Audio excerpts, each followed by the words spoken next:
C'est bon? Ouais. Ok.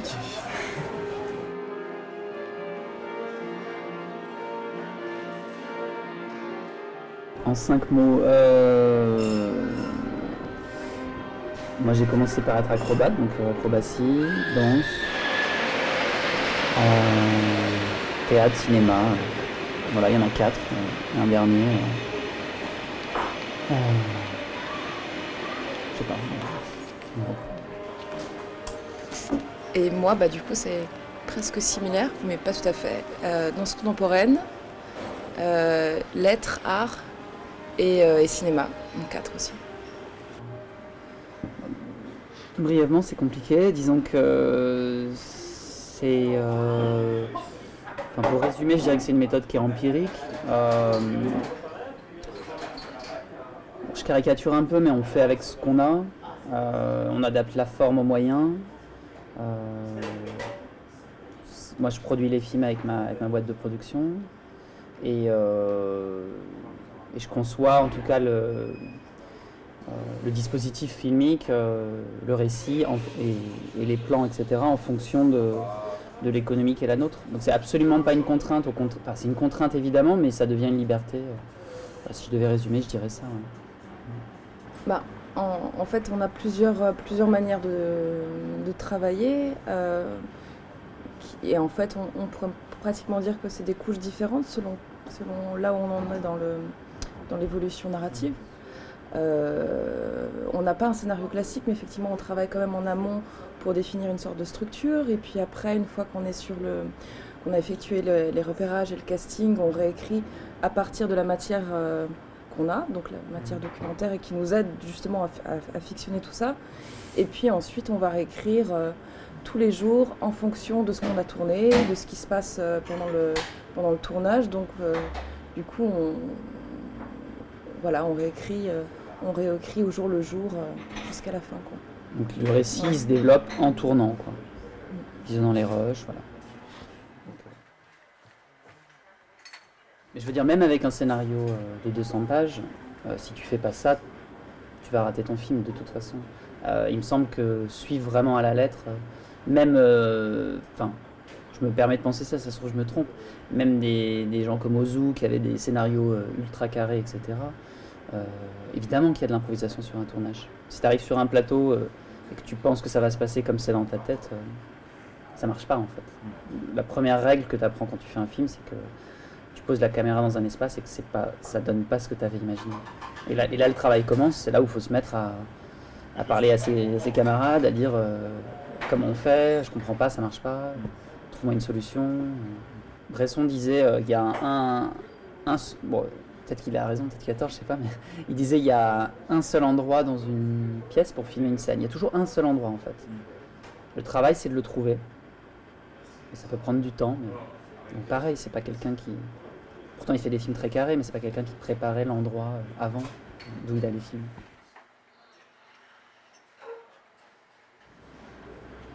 Moi, je crois qu'on est à l'aise avec les gens avec qui on tourne aussi, parce qu'on est vraiment Jérôme Petit, Isabelle, par exemple, on bosse depuis vraiment longtemps ensemble. Jérôme, ça fait 10 ans que je travaille avec lui.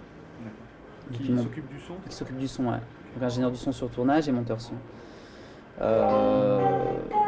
Donc je pense qu'on s'entend très bien, on n'est pas dans une... comment dire?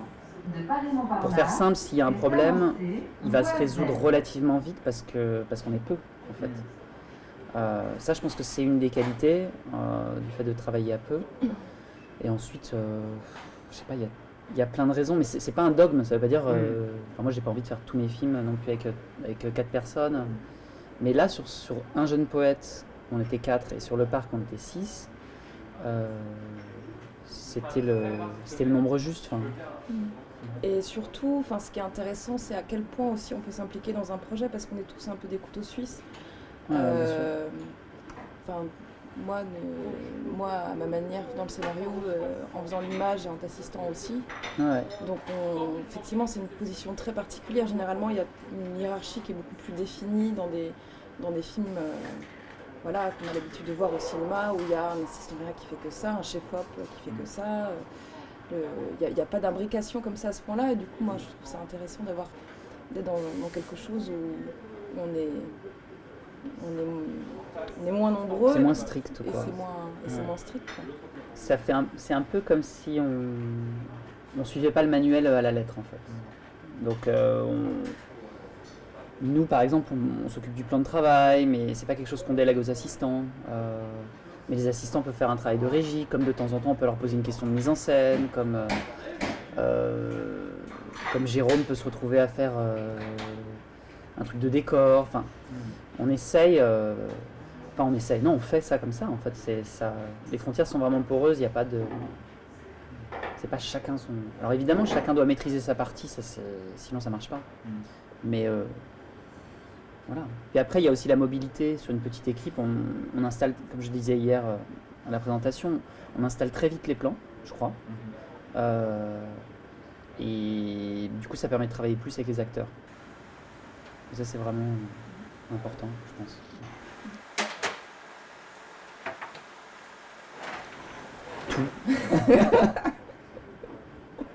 Je dirais que la qualité principale, pour moi en tout cas d'un assistant réalisateur, c'est l'anticipation. Voilà, faut être capable d'anticiper, de lire la situation, je dirais aussi l'atmosphère du tournage, et d'anticiper. Donc, par définition, c'est impossible. Mais c'est pour ça que je dis que c'est un métier qui est extrêmement difficile mais passionnant, mais il faut quand même faire cet effort, à savoir, je crois qu'un assistant réalisateur doit pouvoir aussi proposer des solutions parce qu'il a anticipé un problème qui peut-être n'aura pas lieu. C'est-à-dire qu'il y a beaucoup à jeter. Mais ça se trouve dans sa tête, l'assistant réalisateur ou l'assistant réalisatrice, ils ont déjà préparé des solutions à certains problèmes. Ils ont déjà anticipé, ils ont déjà contacté machin pour savoir que... ça, c'est une qualité qui, moi, m'impressionne dans ce travail et que je pense que pour moi, c'est presque le plus important, en fait. Ouais, moi aussi, je suis assez d'accord. Et après, si c'est pas possible, la qualité de la réaction aussi est hyper importante parce que c'est vrai qu'on travaille comme on travaille sur un fil et que effectivement au jour le jour on peut demander des choses très précises qu'on a besoin parce que sinon on peut pas avancer le film. Ça aussi c'est très important. C'est ça. Ouais. Il nous faut une autorisation de tournage pour l'après-midi. Faut qu'il y ait déjà. En tout cas, quand tu parles de réaction, c'est pas oh là là, non, ça va pas être possible et tout. C'est non, c'est pas. Ok, je m'en occupe. Ouais. Par exemple, là sur le film, on a eu j'ai un exemple très, très concret. On a décidé qu'il nous fallait une barque donc pour tourner une séquence qui est une séquence très importante du film. Bien sûr, on n'avait pas de barque, c'est le récit, c'est notre travail qui nous a amené à cette découverte, entre guillemets. Mais il nous fallait la barque pour le lendemain. Une barque, ça pèse 3 tonnes, il faut un camion pour le transporter, on l'achète où? Elle ressemble à quoi? Elle ressemble à quoi? Très important. Ouais. La rame. Ouais. Voilà. Comment on tourne dans une barque. Voilà, et ça, il fallait ça pour le lendemain. Et donc, du coup, Sophie Oyon et Simon Allier, nos assistants, on relevait le défi. Mais je sais que pour eux, c'était... Pardon, ils croyaient avoir mal entendu, quoi, parce que c'était... Donc voilà, c'est souvent comme ça qu'on travaille. En gros, les assistants réalisateurs ont un rôle crucial. Vraiment crucial. Ce genre de méthode ne peut pas se faire si tu n'as pas un assistant réalisateur couteau suisse, comme tu dis, et surtout ultra motivé à fond. Ouais, c'est vraiment important comme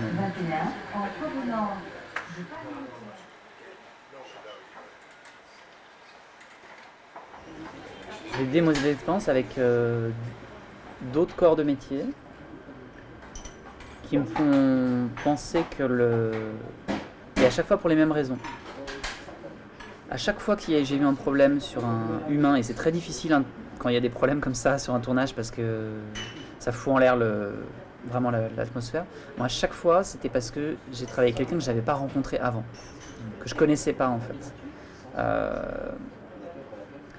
Et vu les méthodes de travail qu'on a, etc., même chacun pour nos films différents, je pense que on est quand même dans une fabrication de cinéma qui est très artisanale, qui est un cinéma indépendant.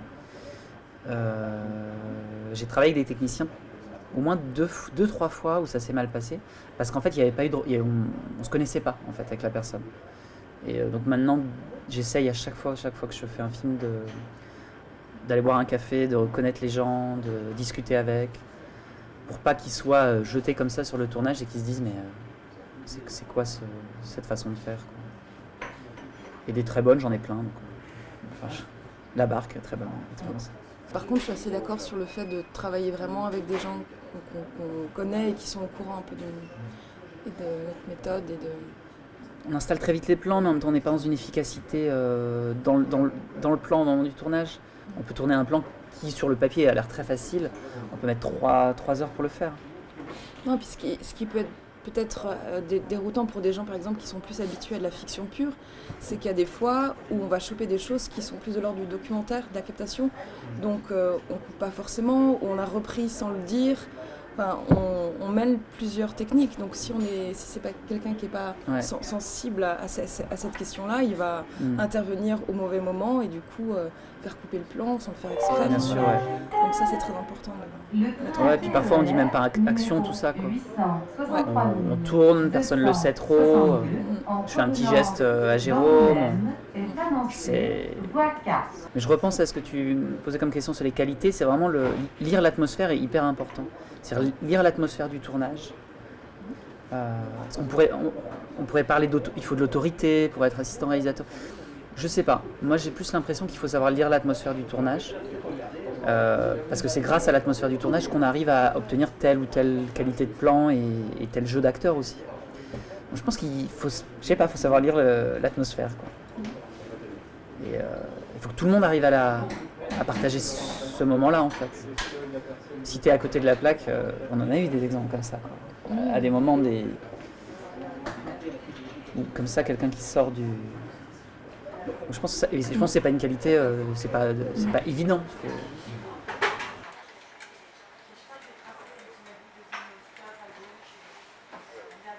Sophie et Simon, ouais, ils étaient là dès les repérages.